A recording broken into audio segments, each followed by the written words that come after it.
All right, hey guys, and welcome back. So now it's gonna be my review of a another film which I watched, and this was before I watched Nobody, but I decided just to just throw it in right after my Nobody review because Nobody was the one I watched more recently, so it's still fresh.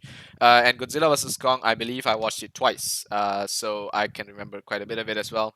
And well, I had fun. This was a fun film. It's a true monster film. You get a lot of monster, and some people they give reviews like, oh, but the human elements were not sufficient in the past and whatever. Well, I can clearly see that the director and the writers they try to put as much as both as possible in this film, but honestly, it doesn't matter. This is a monster film, and you want to see monsters, and the human characters are quite frankly not really that important because they don't really have much of a role to play. Like as you know, they do so many things, but it's all for themselves. There's very little that they can actually do to help or to fight these monsters, and that's kind of the way I saw it. And it is true. Like Kong is kept in a containment chamber, and they've kept him locked up. The beginning of this film, and okay, like I get it. You've been keeping Kong there, and but so what? Like, what are you doing with him, keeping him there? And the reason they gave is like, oh, we just don't want him to end up in a fight with Godzilla. And then someone comes up and says, we need to use Kong to find the center of the Earth or something, and they want to go to the Earth's core to extract some sort of ancient element so they can power up. They can find like a new energy source or something. And we later find out that spoilers, it is to power Mechagodzilla. And obviously they're gonna have to team up eventually to fight Mechagodzilla, and it's very reminiscent of BVS. I think this film is literally BVS if there was a monkey and a lizard fighting, instead of a bat and Superman. So I mean Batman and Superman, not a bat, but yeah, you get the point. So anyway, it's really fun to see the fight sequences. You really feel the weight of the animated characters. You really feel for Kong. I really liked how they introduced Kong and how they gave the character weight right away. They made him very relatable with human emotions. And because of that, you can see that Kong is unique because he's intelligent, a lot more intelligent than Godzilla. But he is just not capable of fighting the monstrosity of a lizard just yet. And so Kong, he finds this ancient weapon in the center of the earth, and that's the only weapon that he can use to kind of absorb and fight Godzilla. It's like an axe, and he uses that axe later on. And I like how the trailer really doesn't reveal much. Like, it reveals the gist of the story, and yes, unfortunately it reveals a bit of Mechagodzilla and stuff in the background, but at the end of the day, it doesn't really reveal the big fight, which is Mechagodzilla which versus the two monsters, which was very very short. Now the only problem I had with this film was that it was really really short. It was a 2-hour film, and I felt a 2-hour film to not only introduce Kong, but to have a fight between them and then switch immediately to the Mechagodzilla fight felt a little bit, like you didn't weren't really given the chance to flesh out that story. Mechagodzilla was really rushed, but don't get me wrong, the animations for Mechagodzilla were amazing.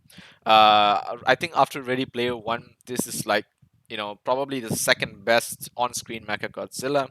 I really have to give kudos to the Ready Player One version because I felt it was just so awesome to see. And this one is pretty close to it. I might change my mind. I might say that this one is better eventually if I keep watching it. But from a first viewing, I felt the Ready Player One's Mechagodzilla is still just slightly better. But regardless, I felt if they gave this a film just another like another 30 minutes, right? Like a 2 hour 20-minute film, maybe that extra 30 minutes would have been enough time for them to create Mechagodzilla's attack and assault on the world and give enough weight and reason for them to bring Godzilla and Kong back to fight Mechagodzilla.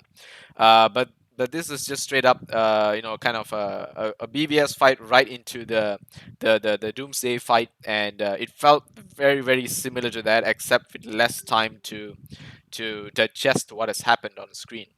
Regardless, the fight between Godzilla and Kong is really, really well done. It is a lot longer of a fight than I expected, and I'm really happy with that. The build up to it at the early on is really slow, of course, because they want to build up Kong's story, and I like that. I like the world building. I like the time they took to show the journey to the center of the earth kind of thing, and then Godzilla just lurking. And there were certain parts not explained, like how Godzilla detected Kong on the ship, and why didn't it come back to continue pursuing Kong, and also Godzilla did this one incredible scene where he fires this atomic breath all the way to the center of the earth where Kong is. Now, damage of that scale, I mean, I'm really not sure about the logic and the physics of this because I'm not a double PhD in physics to the center of the earth or whatever, but I'm pretty sure that that would have some devastating effects. Like the magma in the earth would just burst out the moment the what do you call this atomic breath leaves the gap through the earth, right? It's like a volcano. The only reason that volcanoes keep spurting out magma is because that the heat in the earth is trying to release itself, and the magma is where the heat is. So if you have a crack in the earth, the pressure builds up and the magma is going to burst out. Similarly, if a hole is suddenly created into the earth, that pressure is going to be released and the magma should just be spurting out, exploding everywhere. But it didn't do that, and I was just like, well, okay. But it is different for the journey Kong took to the center of the earth, because in that one you can see that they go through a special kind of tunnel and channel, and this channel kind of takes them through like these beams of light and whatever. But I'm not sure where the magma went. That is always my question, like where's the magma in the earth? Because we know there's magma in the earth, we know there are volcanoes, and clearly magma has to come from somewhere. So, yep, that was the only kind of weird complaint for me. But besides that, the rest of it was just awesome, awesome fights.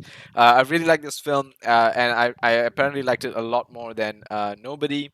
So, I'm gonna have to give this a fanboy rating a little bit. So, let me just pull this up. Here we go. There we go.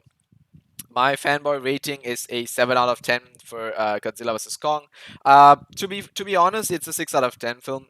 You can't really go any lower than that. I think it deserves its rating because it doesn't really have a story or anything special. Like I think nothing really out of the box.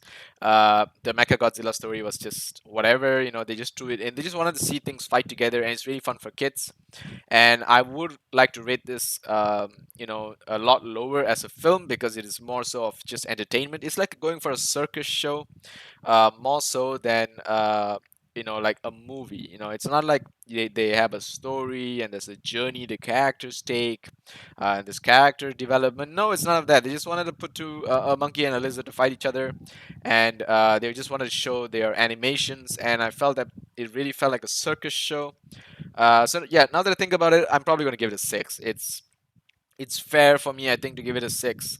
And the only real story they had is for Kong and some of the human characters, which really went nowhere. The human characters as well went nowhere.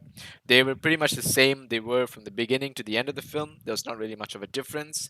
There was this character, this guy, what's his name? Alexander Skarsgård used to act as Tarzan. So he acts as Nathan Lin. He starts off as a guy who is afraid of Kong when he first sees Kong, and they say like he's a coward.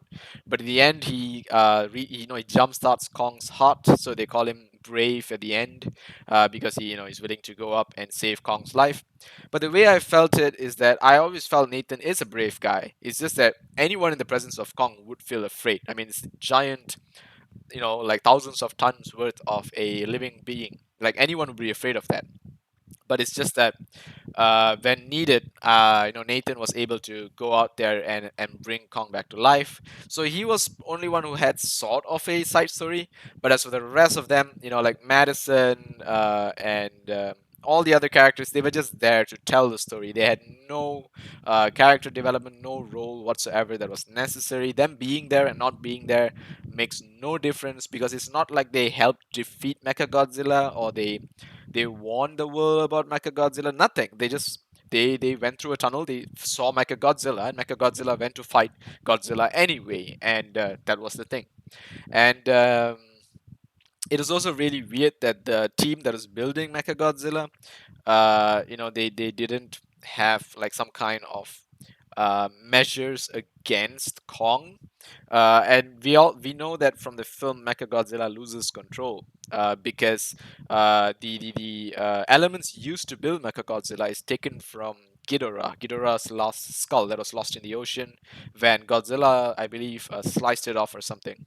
So that's the skull that they took to build Mechagodzilla, and it sort of channels its energy or DNA or something like that into the Mechagodzilla and takes over. And either way, it tries to prove itself as the alpha to go and defeat Godzilla, which is what Ghidorah was trying to do as well. So it was just rushed. I think it was just rushed. If they had more time to fledge it out, and maybe the characters were given more role, it would have felt better. But other than that, the interaction between Madison and Bernie, and they had another friend. What's his name? This guy, Josh, I think. Their entire team had no purpose in the film, pretty much. So yeah. But anyway, it's a decent film. It was really fun. I watched it twice, but it's not gonna be the greatest film out there. I have to be honest. So it's a 6 out of 10 from me. I think I'm rating this the same as Nobody. If you ask me to compare between this and Nobody, this is definitely the better film. This film is way more fun. It has way more things to see compared to Nobody. But it's a different story altogether. Nobody is more grounded. It's more of a person, and it's more of a character's journey to find himself. And this one is more of a circus show. So they both have their pros and cons, and I like them both. But I like this one a little bit better because it is just so fun. And if you're going for a movie that is just going to be all fun and a no-brainer, you might as well go all out, and that's exactly what they did in this film. And I like that. It's kind of like what Marvel does in their films. They don't really go for the serious aspects of the story. They put those elements in there just to try to show you that they're doing something. But at the end of the day, they just want to show you like this. They just want to give this big circus show, full of fun, full of exciting characters, full of colors and lights and action, and they achieve that in this one for sure. So yep, that's it from me. I'll see you guys in the next one. Adios, guys.